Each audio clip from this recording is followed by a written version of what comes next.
Hello अस्सलाम वालेकुम, welcome back to my channel. कैसे हैं आप लोग? आई होप आप लोग अच्छे ही होंगे। तो जैसा कि मैंने कल के ब्लॉग में कहा था ना कि मैं शाम को कहीं जाने वाली हूँ, तो यहाँ घर ही आने वाले थे क्योंकि छोटा वाला देवर जो मेरे बगल में खड़ा है ना, तो इसी के बेटे का बर्थडे है। और आप लोग को तो पता ही है कि हम लोग के यहाँ जब भी बर्थडे होता है ना, तो हम लोग सिर्फ फैमिली के साथ ही इंजॉय करते हैं, चाहे बर्थडे हो चाहे वेडिंग एनिवर्सरी हो, कुछ भी हो। तो हम लोग अपनी फैमिली काफ़ी है माशाल्लाह, इतनी बड़ी फैमिली है ना कि किसी को बुलाने की ज़रूरत ही नहीं पड़ती, ऐसे ही पूरा घर भरा भरा लगता है। आप लोग देख लीजिए, सिर्फ घर के लोग ही हैं लेकिन एकदम रौनक लगी हुई है। और ये सब जो टाइम होता है ना, हम लोग के यहाँ तो ऐसा है कि हर महीने किसी न किसी का बर्थडे, किसी न किसी का वेडिंग एनिवर्सरी, कभी कभी तो ऐसा होता है लगातार एक ही महीने में 2-3 लोगों का बर्थडे हो जाता है। तो एक अच्छा खासा सब लोग बैठ जाते हैं क्योंकि सब लोग अलग अलग खाना पकाते हैं, तो रोज़ तो सब लोग अपना अलग ही खाते हैं। लेकिन जो ये टाइम होता है ना, ये वाकई बहुत स्पेशल होता है, अच्छा लगता है। क्योंकि एक तरफ क्या होता है कि जेंट्स का अपना ग्रुप हो जाता है, एक लेडीज़ का हो जाता है, फिर बच्चे आपस में घुल मिल पाते हैं क्योंकि हम लोग अलग अलग रहते हैं। जैसे हम लोग रेणु सागर में रहते हैं, सेकंड नंबर वाली जो बाजी हैं वो अनपरा में रहती हैं, तो नहीं हो पाता है मिलना। तो यही सब मौका हम लोग ढूंढते हैं। और ये देखिए, जीसू और छोटा वाला देवर बैठ के बात कर रहा है। वो उसका जो बेटा है ना, अभी जब हम लोग आए थे तो मकई भुना जा रहा था आग पे, और सब लोग बैठ के खाए। और जब वो जो राख है ना, थोड़ा सा शांत तो हो गया, जैसे काफी देर का है, लेकिन नीचे में आग रहता है ना, और वो बार बार जाके पता नहीं क्यों उसी में हाथ डाल रहा था, तो सबका ध्यान वहीं पे लगा था। और अभी हम लोग बैठ के अब्बा का इंतजार कर रहे थे क्योंकि अब्बा नमाज पढ़ने के लिए गए थे। और वो देखिए अब्बा आ गए हैं, तो अब कटेगा केक। तो चलिए हैप्पी बर्थडे बोल लीजिए आप लोग भी बर्थडे में शामिल हो जाइए। तो बस केक कटेगा और हम लोग खाएंगे। और यहाँ पे अभी क्या होता है ना, आरिज आरिज का ही बर्थडे है। तो ये होता है कि जैसे ही हैप्पी बर्थडे होता है ना, हम लोग के घर में सभी बच्चे हैं, ऐसा नहीं है कि सिर्फ बच्चे ही बच्चे हैं, बड़े भी बच्चे हैं। तो जैसे ही हैप्पी बर्थडे होता है ना, सब लोग बैलून फोड़ने लगते हैं। तो आरिज बोल रहा था, केक काट रहा है, उसी में कह रहा है कि बैलून मुझे भी फोड़ना है। एक शौक होता है ना सबको देख के। तो हुआ कि अच्छा ठीक है, तुम केक पहले काट लो और उसके बाद फिर बैलून भी फोड़ लेना। जब तक उसका केक कटा तब तक बैलून सब बच्चे फोड़ दिए थे, बड़े भी, तो बैलून बचा ही नहीं था। उसके बाद जो वो रोना स्टार्ट किया, फिर चुप कराया गया।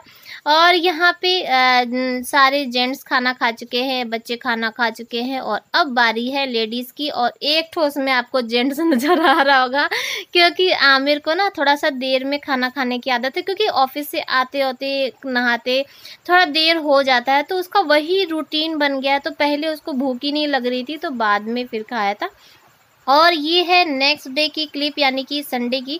और मॉर्निंग का टाइम है, वॉशिंग मशीन हम सुबह ही उठ के लगा लिए थे। वैसे तो शनिवार के दिन ही अधिकतर मेरा वॉशिंग मशीन निकलता है, लेकिन कल नहीं लगा पाए थे, घर भी चले गए थे और फिर नहीं हो पाया था।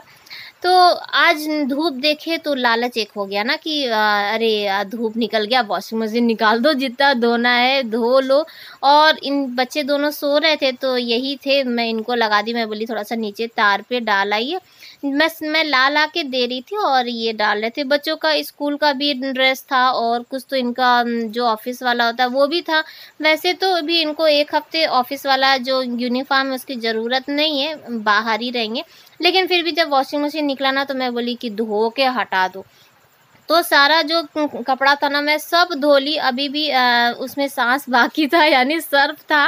तो मैं जिया से बोली ना कि जिया आगे वाले रूम का ना चादर भी निकाल के दे दो, लगे हाथ वो भी धो देते। आगे वाले रूम का थोड़ा सा ये रहता है कि थोड़ा थोड़ा दिन पे चेंज कर दीजिए ना, तो अच्छा लगता है। मान लीजिए कोई मेहमान आ गए तो थोड़ा साफ सुथरा हल्का फुल्का भी वो रहता है ना, तो थोड़ा टेंशन लगा रहता है। और ख़ासकर इस पे जीसू सोता है और सारा दिन इसी के ऊपर रहता है, तो सोच लीजिए कि चादर का क्या हाल होता होगा। तो जिया यहाँ नहा वहा के तैयार हो गई है और जीसू अभी नीचे अपने फ्रेंड से बात कर रहा है। अभी स्कूल खुलने वाला है ना, तो बच्चों को टेंशन, तो अभी थोड़ा थोड़ा देर में कोई ना कोई बच्चे आ जाते हैं।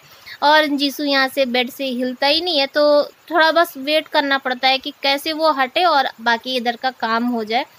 तो यहाँ पे जिया को लगा दिए हैं और बहुत दिन बाद जिया ब्लॉग में आ रही है। और सब लोग कहते हैं कि जिया अब काम नहीं करती है क्या, जिया अब काम नहीं करती है क्या? काम करती है, बस ये है कि ब्लॉग में उतना नहीं आती। आजकल जो ऑनलाइन वाला जो है ना, तो बहुत कम ही ऐसा टाइम मिल पाता है कि हाँ।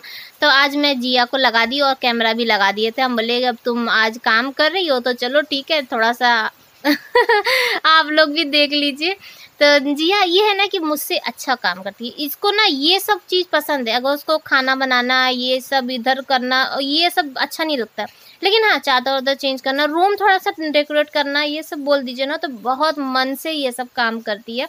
और जब शादी से पहले ना मेरा यही सब काम था, मैं भी यही करती थी। मम्मी खाना वाना बनाती थी, लेकिन घर का चादर वादर जो भी था ना, सारा जिम्मेदारी मेरा था। यहाँ तक कि झाड़ू पोछा वाला भी था, तो वो भी मैं हैंडल कर लेती थी। तो होता है किसी किसी का ना मन किसी चीज़ में इंटरेस्ट अच्छा होता है। तो उसके बाद फिर कोई भी क्लिप नहीं बना पाई, क्योंकि संडे था और ये मछली लेकर चले आए थे, और ये घर में रहते हैं ना तो काम एक्स्ट्रा हो ही जाता है। तो ये देखिए ये हाथ में इनके क्या है हुआ ये ना 2 दिन पहले मैं देखी कि कोई सोफ़ा का वो जो साइड वाला ना तोड़ के नीचे गिरा पड़ा था। तो जब मैं देखी तो मैं सोची अब ये देखेंगे तो गुस्सा करेंगे, तो मैं क्या करी ना उसको वापस उसमें बस ऐसे ही लगा दिए थे कि लगा रहे और ये देखे तो इनको पता ना चले कि हाँ टूट गया। लेकिन आज संजोग की बात है, जैसे ये बैठे तो वो फिर से गिर गया।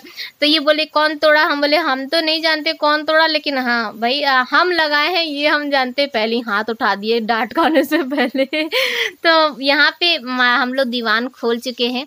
और जैसा कि आप लोग से कह रहे थे ना कि माइक्रोवेव निकालने के लिए कि किचन में अब स्पेस है तो माइक्रोवेव निकाल दें, और 7-8 साल हो गया है माइक्रोवेव ना ऑन नहीं हुआ है। दीवान में यहाँ पे जगह ही नहीं थी तो दीवान में ही रख दिए थे। तो बस हम लोग यहाँ पे निकाल रहे हैं। तो पहले जो सामान भरा हुआ है ना तो उसको निकालें, क्योंकि वो एकदम फंस चुका है, यानी कि जब तक सामान नहीं निकालेंगे ना तब तक माइक्रोवेव निकलेगा नहीं। तो ब्लैंकेट वैंकेट जितना भी था वो मैं बाहर निकाल दी और यहाँ पे ये माइक्रोवेव मुझे पकड़ा दिए। तो ये देखिए यहाँ पे माइक्रोवेव रखा चुका है। और मैं ना 2-3 दिन पहले ही इन लोग से बात कर रही थी कि पता नहीं माइक्रोवेव सही भी है, उसमें जान है कि नहीं, क्योंकि 7-8 साल कुछ कहलाता है। वो ऑन नहीं हुआ, मशीन है अब बंद रह रह के पता नहीं वो चलेगा कि नहीं चलेगा। तो ये बोले कि नहीं जब ऑन नहीं है तो ऐसा नहीं है, देख लेते हैं, वैसे ठीक ही होगा। लेकिन मुझे पहले से ही ना डाउट हो रहा था कि नहीं बचने वाला है, मुझे था उम्मीद कि नहीं बचने वाला। तो यहाँ पे हम लोग माइक्रोवेव निकाल दिए हैं और बाकी गद्दा वद्दा सब लोग रख दे रहे हैं। और बच्चे जैसे ही माइक्रोवेव देखे तो बोले ना कि पिज़्ज़ा खाएंगे पिज़्ज़ा खाएंगे। तो ये बोले ठीक है मुझे बता दो और मैं जाता हूँ, जो पिज़्ज़ा का जो सामान चाहिए तो वो ले आते हैं। तो बाकी सब सामान तो था, पिज़्ज़ा बेस भी था और सॉस भी था, सिर्फ चीज़ नहीं था। चीज़ हमारे यहाँ बच नहीं पाता, ये लोग ना ब्रेड वाला पिज़्ज़ा भी बना के खा लेते हैं। तो अभी ये मार्केट जाएंगे और चीज़ लेकर आएंगे। तो यहाँ पे मैं चेक कर रही थी कि माइक्रोवेव का अंदर का कुछ सामान वामान टूटा तो नहीं है। लेकिन ये चीज़ अच्छा है, जैसे कि माइक्रोवेव में जो भी बर्तन यूज़ होते हैं ना वो ग्लास वाले, सब कुछ वैसे ही था, कुछ भी टूटा उटा नहीं था। लेकिन हाँ ऊपर से ना काफ़ी ज़्यादा गंदा हो गया था माइक्रोवेव। दीवान में भी ना रखे रखे गंदा हो ही जाता है। तो यहाँ पे मैं जिया से बोली ना कि कुछ ले आओ तो मैं इसको साफ़ कर दूँ। तो यहाँ पे मैं अंदर से साफ़ कर रही थी तो ये बाहर से आ जाते हैं, अभी बाहर से चमकाने लगते हैं। तो हम लोग इसको सब साफ़ ऑफ कर लेते हैं। और जैसा कि मैं पहले बता रही थी कि मुझे उम्मीद नहीं थी कि ये बच पाएगा, और बहुत अफ़सोस के साथ कहना पड़ रहा है कि अब ये इसमें जान नहीं है ये बेकार हो गया है, ये बेजान हो गया है, माइक्रोवेव ख़राब हो गया है। जब मैं ऑन करी ना तो मैं देखी तो मैं कह रही ये तो गया अब तो बस यही है, काफ़ी टाइम से रखा हुआ था ना। और ये बना देंगे, ये बोले कि नहीं अगर हम मुझसे बनेगा तो फिर देना पड़ेगा मार्केट में बनने के लिए। तो एक बार अब इसको देखते हैं कि खोल के कि बन पाता है कि नहीं। तो यहाँ पे ये साफ़ ऑफ कर रहे हैं और ऊपर से एकदम चमक गया। और मेरा ना सैमसंग का है और काफ़ी अच्छा माइक्रोवेव था, उस समय 12 साल हो गया लिए हुए। तो उस समय काफ़ी टॉप मॉडल का था। और ये ना ऑटोमेटिक वाला, जैसे कि जो भी डिश बनानी है बस उस पर क्लिक करेंगे ना तो वो अपने से ही टाइमिंग वाइमिंग सब कुछ वो कर लेता था। तो काफ़ी अच्छा था। और मैं तो बहुत भूल भी गई कि पता नहीं कैसे उतना ऑन होता है, चलाते चलाते ना फिर से आ जाएगा। तो मैं यहाँ से जिया से बोली ना कि ये जो नेट वाला है इसे टेबल पर से हटा दो, ताकि एक बार ऑन करके देख लें, क्योंकि नीचे से भी ना वो थोड़ा सा हीट होता है। तो ऐसा ना हो कि नेट का है तो तुरंत आग पकड़ ले या कुछ ऐसा हो जाए। तो हम लोग यहाँ पे चेक करने के लिए बस बैठे और ये नहीं ऑन हुआ। ये चीज़ वूज़ लेकर आ गए थे और उसके बाद फिर ना तावे पर ही बना दिए थे। तो बच्चे तावे पर ही का खा लिए, वैसे तो वही खाते। तो चलिए फिर आज का ब्लॉग यहीं पर एंड करते हैं। आई होप आप लोगों को अच्छा लगा होगा। अच्छा लगा होगा तो लाइक कर लीजिएगा। फिर मिलेंगे। Bye bye. अल्लाह हाफिज़।